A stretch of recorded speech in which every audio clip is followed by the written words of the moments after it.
So this says it all, okay? I showed you this at the beginning. In 2010, the Department of Energy signed a legally binding agreement with the State Toxics Agency to clean up all the contamination that could be detected. That meant a cleanup to background, returning it to the state it was in before they polluted it.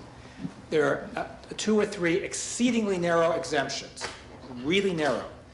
But aside from those exemptions, it was all supposed to get cleaned up. In 2012, DOE, we keep having something here.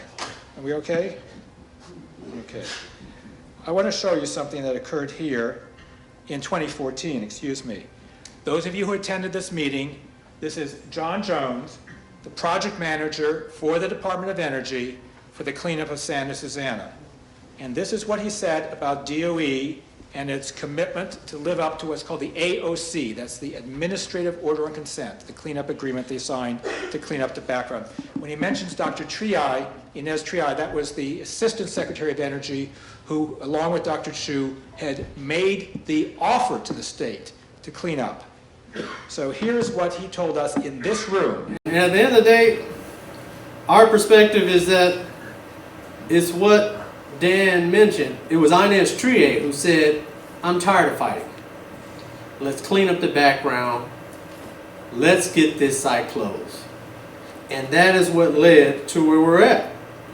The bottom line is, yes, things happen. Yes, they were unfortunate. And we've made a commitment to clean it up. That's what all this is for, to meet the Administrative Order on Consent, to meet the EIS, and at the end of the day, because it's the right thing to do. The right thing of how we get to a full and complete cleanup. Is DOE committed to the AOC? Yes. There you heard it. Committed to the AOC. It's the right thing to do. Yes, bad things happen at the site. Yes, we're responsible for them. We will do an EIS that will be compliant with that commitment that we had made for a full cleanup in this room. Shortly thereafter, DOE began to break the promise. In 2012, DOE had issued a public written statement that its environmental impact statement would be limited to how to carry out the AOC, the cleanup agreement, how to get to a cleanup to background. It would not look at whether to do it. It was bound to do it. It would only look at how to do it. And then you'll see in a moment that they have now broken that. This is a statement also made in this room by Ray Leclerc of the Department of Toxic Substances Control about whether DTSC, the party that signed the agreement with DOE, would enforce it if DOE tried to break it. And here's what DTSC told us in this room, I guess 3 years ago.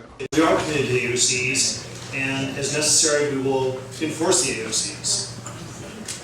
All right. Okay, he made repeated statements throughout that presentation here. So now what has happened? In 2012, DOE promised to do an environmental impact statement that was compliant with the AOCs, where the only cleanup option aside from the required no action would be, all of the options would be cleaning up to background. The only issue would be how they would manage to do it. And so a few weeks ago, they issued an environmental impact statement. And that statement does not even have a single option that is compliant with the AOC. This one would leave 39% up to 39% of the contamination not cleaned up. This one would leave, and let me just show you the numbers in a second. Let's do that more directly. Find Word. So here are the numbers, okay? And these numbers are staggering. They estimate 1,413,000 cubic yards of soil they've contaminated. Think about that. 1.4 million cubic yards of soil they say they've contaminated. Option 1, they would clean up only 933,000 cubic yards.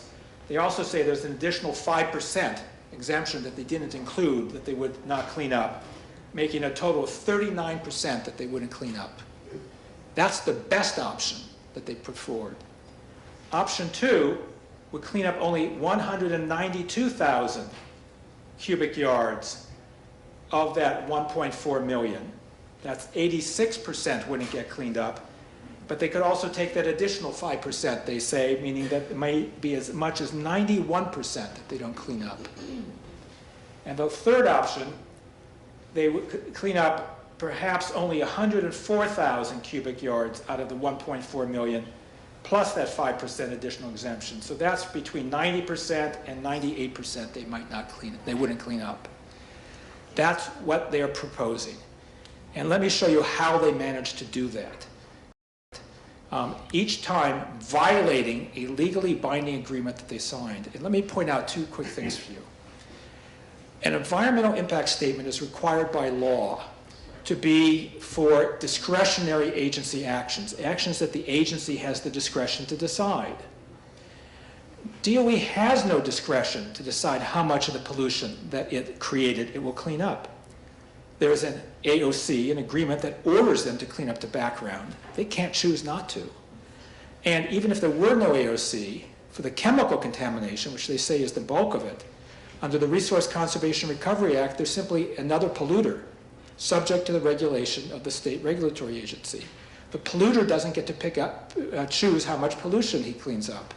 The polluter has to clean up the amount that the regulator tells them to. So DOE, in the last few weeks, has essentially thumbed its nose at the state of California. The state is barely mentioned in the federal EIS. There is essentially no acknowledgement that DOE doesn't get to decide this, that they have a state regulator who decides. And maybe they think that the state is going to simply back down. And that is the fundamental question. Do they have a basis for thinking so? So here are the options they're looking at. Cleaning up 933,000 at best, 192,000, or 148,000. So if we go back again to the PowerPoint, you can see that just graphically. And let me explain how they've done this for each of these options. And that was, okay, we'll do it there, and here's the PowerPoint. Okay, so for this option, they were supposed to clean up all, but they're claiming 3 different exemptions, neither of which they're entitled to under the cleanup agreement. The first exemption is that they say that they're going to leave in place 150,000 cubic yards of soil that's contaminated with what are called TPHs, total petroleum hydrocarbons, and PAHs, polyaromatic hydrocarbons, and have them naturally attenuate. Now, I want to remind you, the agreement they signed bars leave-in-place alternatives. It even bars the consideration of leave-in-place alternatives.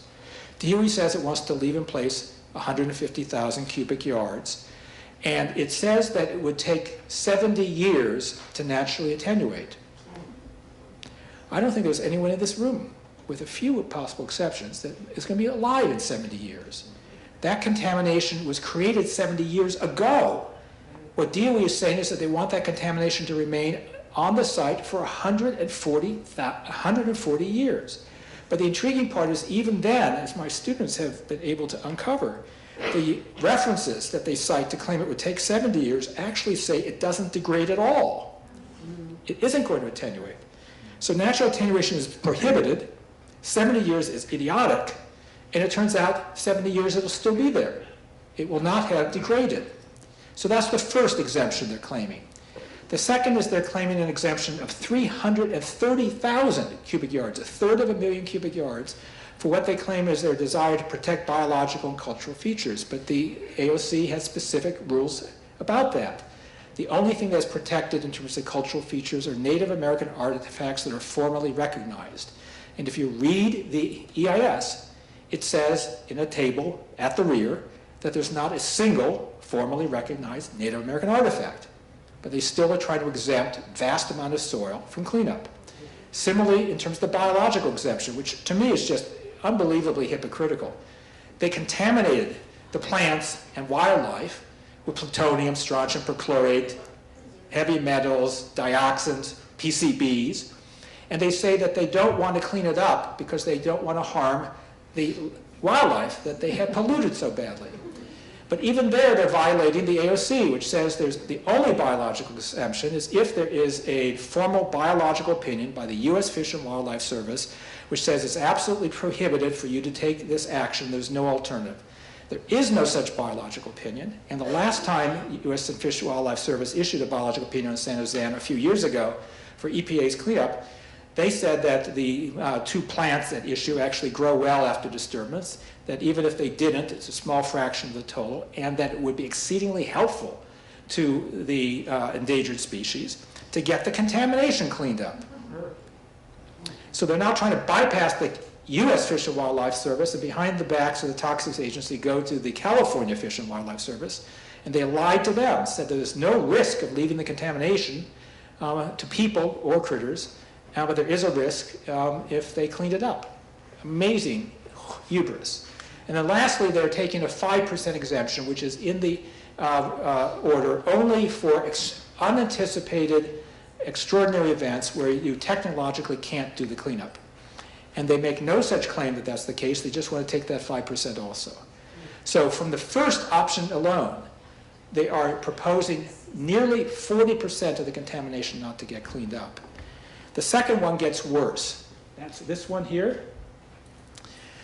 There they say we don't want to follow the cleanup agreement's requirements to clean up the background. We're going to propose our own cleanup levels instead. And I want to show you those levels for a moment. It's just astonishing. And I want to show you why they hope that no one actually reads the document. They bury this stuff on like page 1053 or something. And here is a table that my students have been going over now for the last 2 months. And here are a bunch of the chemical constituents. You may not be able to see this very well. I'll try to blow up, but I'll give you a chart in a moment that will be much simpler. This is the value that they're supposed to clean up to under the background threshold value. And this is what they're proposing instead. Now, can any of you just see? Maybe I can blow up for a second, it'll be easier. Let's look at these two right-hand columns. For this chemical, they're supposed to clean up to 371 milligrams per kilogram. They want to clean up to 11,000. This is 2.2, they want to clean up to 31. This is 34, they want to do 15,200. 94, they want to use a level of 37,200. Can you believe that? Here is a slide for just a couple of these that we are talking about. And so just comparing what they want to clean up to what the agreement says they're supposed to clean up to. For methyl mercury, it's 152,000 times higher. How can people live with themselves? They hope no one's going to catch that. For this phthalate, it's 2,800 times higher than what they agreed to. For perchlorate, it's nearly 33,000 times higher than they agreed to. What kind of people do that?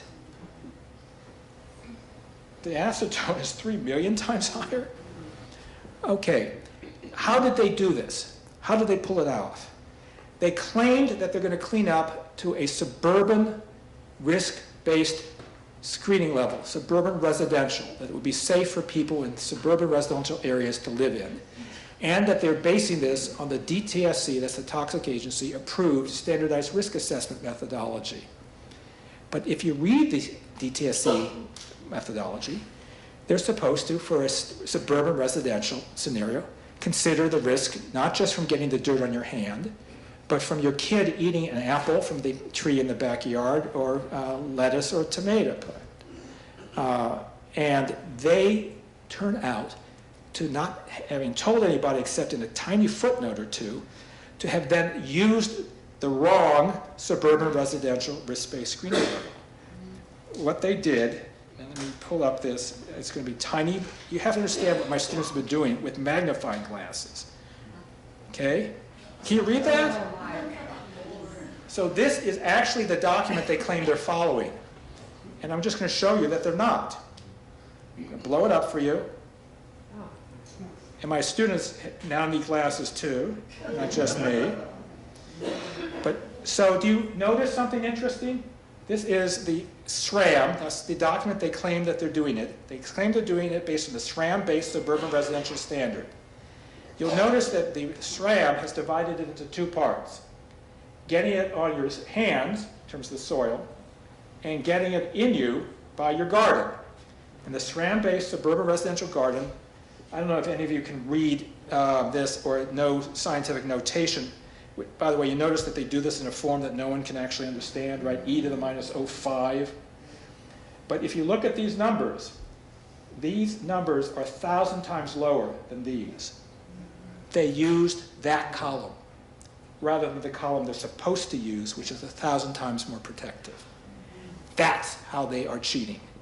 That's how they're proposing to leave up at the site 1,000 times what they promised and 1,000 times what would be supposedly relatively safe for someone like you who lives in a home and can have a backyard garden. Now, I want to remind you what the importance of all this is. It's not just what's going to happen to people who might be on the property. All of you live nearby. So if they leave 1,000 times higher levels of contamination that would be safe for a resident, you are residents living nearby. And even if there's a degree of dilution from the time it leaves the property to the time it gets to you, and that's not always the case, sometimes it actually concentrates in places off-site. But even if there's a huge amount of dilution, you'll still have risks off-site to people living there that are vastly above what is the accepted risk-based screening level. My students gave a few summary numbers for you, so let's look at that again.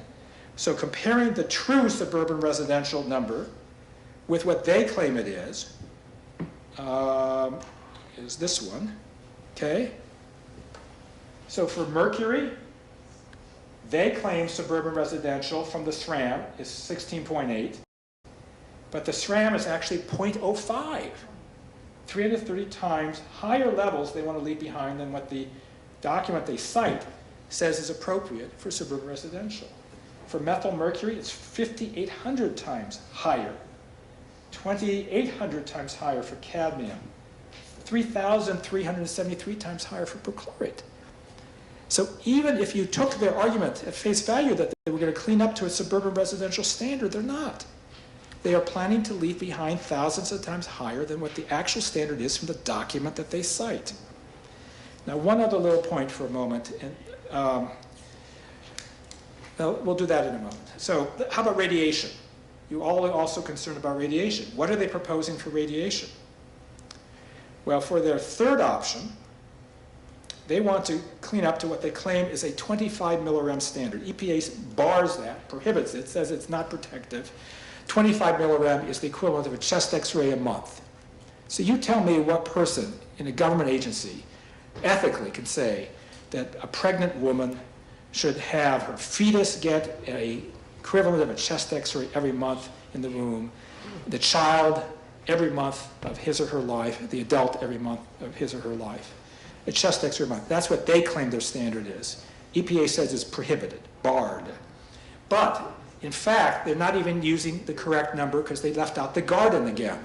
So when you run the EPA's own calculator, you end up seeing that the EPA's 1 millirem level is 491 for nickel. In DOE for 25 millirem, it's claiming it's 2,600,000. Okay? That would be okay to leave behind. According to EPA, the DOE number would be the equivalent of 2,600 chest x-rays a year.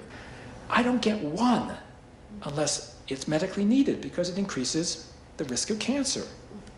You should get it if you need it, but it's like forcing you in to get a medical x-ray, in this case, thousands of times a year? And they think that's acceptable? For strontium-90, it's 770 a year. For plutonium, it's 2,106 x-rays a year. And that's using the EPA's dose compliance calculator with the levels that DOE is proposing for its option 3. Let's look at one other set of comparisons that my students have done for option 3.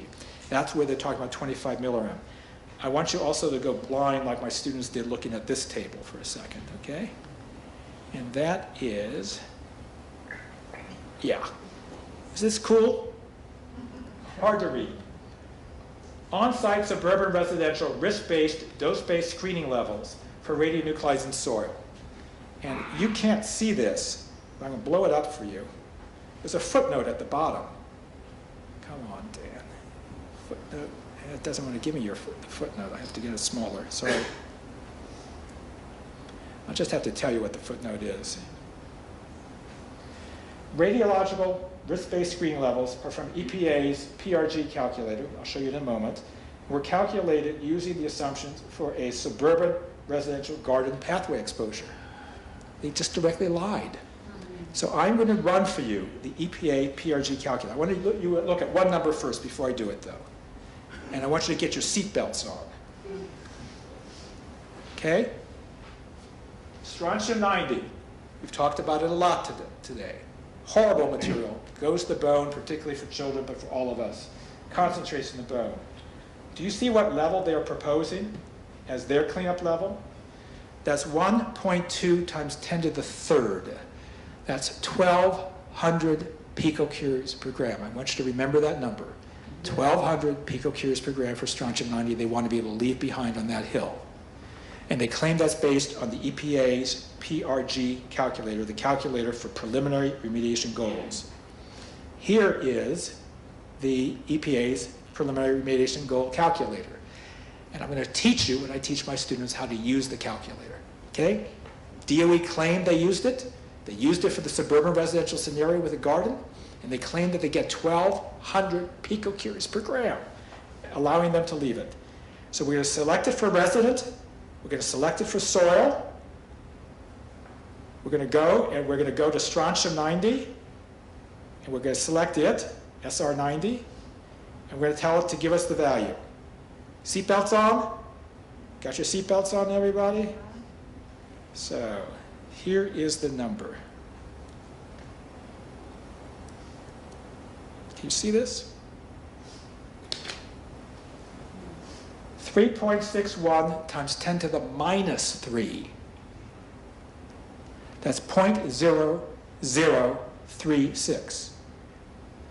So DOE said they could leave behind 1,200 picocuries per gram of strontium 90 in the soil up that hill. And they claimed it comes from EPA.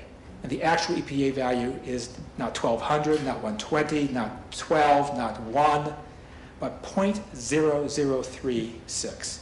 What does that mean? Here's my students showing you that one now. 1,200 picocuries per gram. The actual value is 0.0036.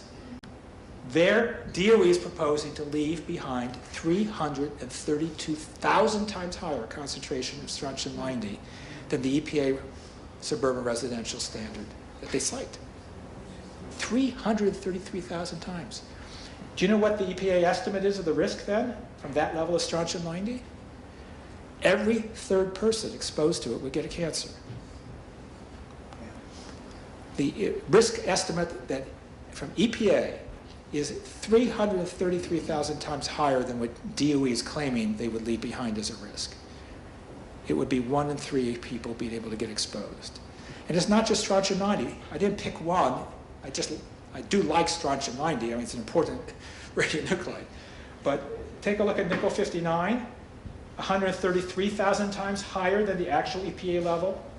Plutonium 238, 393,000 times higher. Uranium 238, 136,000 times higher. So the risk is always a few people out of every 10 would get cancer, when DOE promised they would create a cleanup level of 1 in a million. They simply lied. They simply lied. So one last matter about these risk numbers. Their third option, and you have to love these people. They must have read Orwell every morning and every night. You know, war is peace, 2 and 2 equals 5. So their option to leave 90 to 98% of the contamination not cleaned up they describe as the conservation of natural resources alternative. Pretty cool. It turns out that in one of their charts, they left a footnote that they had meant to take out. And you know, it's the dog that didn't bark in Sherlock Holmes. So my students find this footnote. It says, echo equals ecological risk-based screening level. And I said, yeah, well, it looks like they had included the ecological risk levels in their table and took it out, but forgot to take the footnote out. And that's because there are official estimates through the toxic agencies' standardized risk assessment methodology for determining what poses a risk to wildlife. And those are called ecological risk-based screening levels. And it turns out, again, to make you go blind, see what my students have been doing, here are the ecological risk-based screening levels from the SRAM. It's a different page, hang on. Well, I'm not going to find it fast enough for you. 1589. 1589? Is it 1589? Mm-hmm. God, what a memory. What would I do? And let's see if you're right. Very good. Look at this, folks. Look at that. So these are the ecological risk-based screening levels. And for soil, here are the values. And we've plotted them now. And I'm going to give you just a few examples for a moment so you can see what it is. So for mercury, DOE wants to leave 16.8 milligrams per kilogram behind. The ecological risk-based screening level is 0.1. So what they want to leave behind in order to supposedly conserve natural resources is 168 times higher than what the official number is as to what poses a risk to them. For this phthalate, it's 541 times more. For cadmium, 242 times more. For chlorate, 107 times too much, 107 times more than would cause a risk to critters. Lead is 1,290 times more. Antimony, 630 times more. So the amount of contamination they want to leave behind, even if they don't care about you, but only supposedly cared about the biological features, is hundreds of times or thousands of times the official risk-based screening levels for ecological features. And they nowhere disclose that. The only thing they do in the EIS is they talk about all the bad things that would happen if they had to clean up. Trucks and noise. But they're silent about people, health, lie about that, use numbers that are false. And then for the ecological, they don't even look at the effect of the contaminants on the biological features. So let me make a few other quick points, and then let us hear from DTSC as to what they're going to do about this. First of all, the EIS is required, supposed to be, it's what they promised in 2012, to be limited to how to carry out the agreement they signed. They, in writing, said that's what they were going to limit it to. They have an agreement they can't get out of unilaterally. It's a legally binding contract. And yet, they removed from the purpose and need of the EIS complying with the order. The order is relegated thousands of pages into the EIS into a single reference under waste management. The idea that they have to comply is nowhere mentioned. The idea that they have a regulator that has the power is nowhere mentioned. Similarly, they don't have the power of the chemicals in any sense. So the entire EIS is a fraud. They don't have the power to decide the very matters that they're doing the EIS about. They are usurping the authority of the state